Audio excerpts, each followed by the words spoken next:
good. And now we are live. Never insist. Rabbi Nachman is telling us in Likutei Maran. Never insist on anything in your prayers.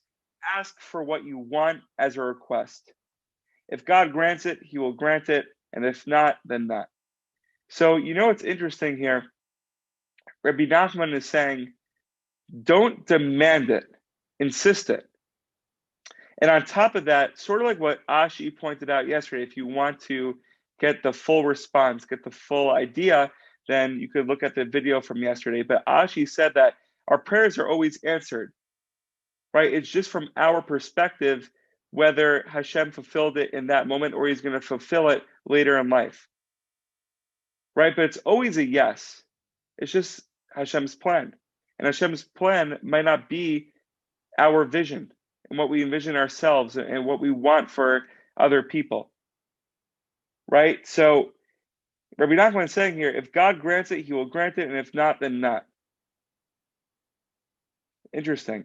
Regardless of what you need, livelihood, children, or anything else, it is forbidden to insist stubbornly that God should fulfill exactly what you're asking for, because this is like taking something by force. It is a kind of robbery, right? So it's sort of like what we learned yesterday when I was just mentioning before. God is so great, we can't even understand. We can't even begin to understand his greatness. So compared to Hashem, we're a piece of dust. So let's just be innocent when insisting. Don't be stubborn. Don't think you know it all.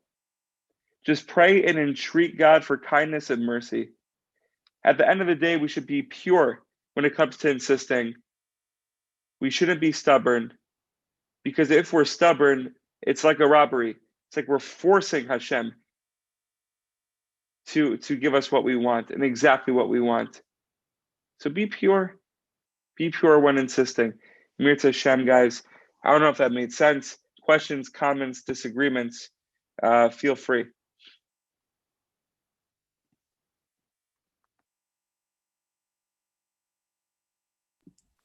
Sure. I think that I don't necessarily agree. For starters, I don't know if I would say that God always says yes. I think more that God accepts our prayers does not necessarily mean that he answers in the affirmative.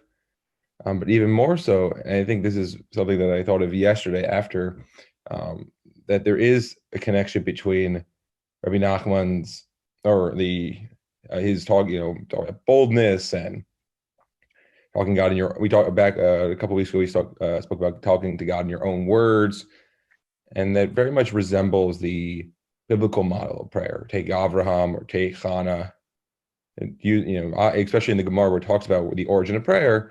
And in Bavli, the pasuk that is quoted is the one where Avraham confronts God about Sodom, and that's not necessarily following a codified certain prayer services, but is more in his own words.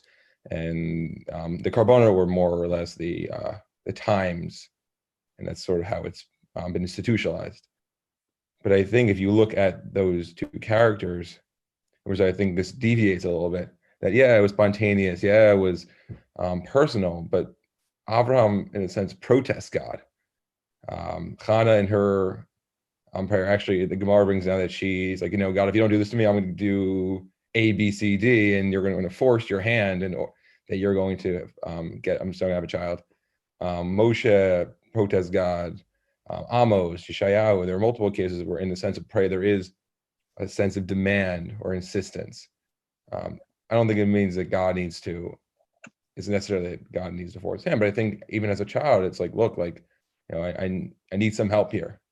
To an extent that, God, you're all powerful, you're all amazing, but I think for at least from our perspective, like, I think I need this, and I'm willing to, go beyond to demonstrate such behavior. So I don't know if, me and my own finitude to be able to demand God of things, but I think there is some historical texts, some sources to back that up. Beautiful. And I'm sorry, Ashi, if I misquoted you. But also, I'm just reading the words again, and Rabbi Nachman is telling us never insist, right? Ask for what you want and what you need. But again, just do it in a pure way. Don't be stubborn while doing it. So if I misinterpreted it at the beginning, or I could have said what I just said. I don't exactly remember exactly the words I used, but just want to clarify there. But thank you, John, for your beautiful ideas. Anyone else have anything to share? Alana, Donnie, Bellows, feel free. I would just agree with John here.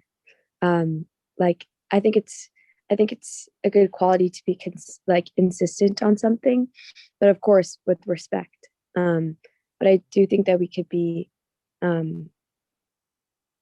like persistent and ask God of something, just like he brought up like Hannah and Avram. Like there are some times where we didn't need to speak, but we did. And it did bring out something. Like at the end of the day, like Hannah's son, like brought goodness, like overall, like and within the generations, like Mashiach would have come. So like I don't know, there's a good part to being like persistent on what you want. Beautiful. I love that.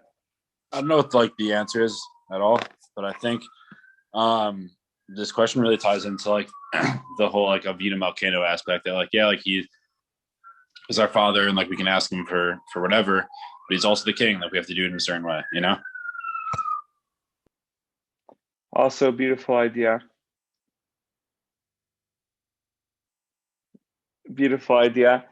Thank you, Jordan. Anyone else? Questions, comments? If not, we'll wrap it up. But I love activity. I love how people are sharing. I love that. Gives me more clarity, more understanding. Ymirtz Hashem.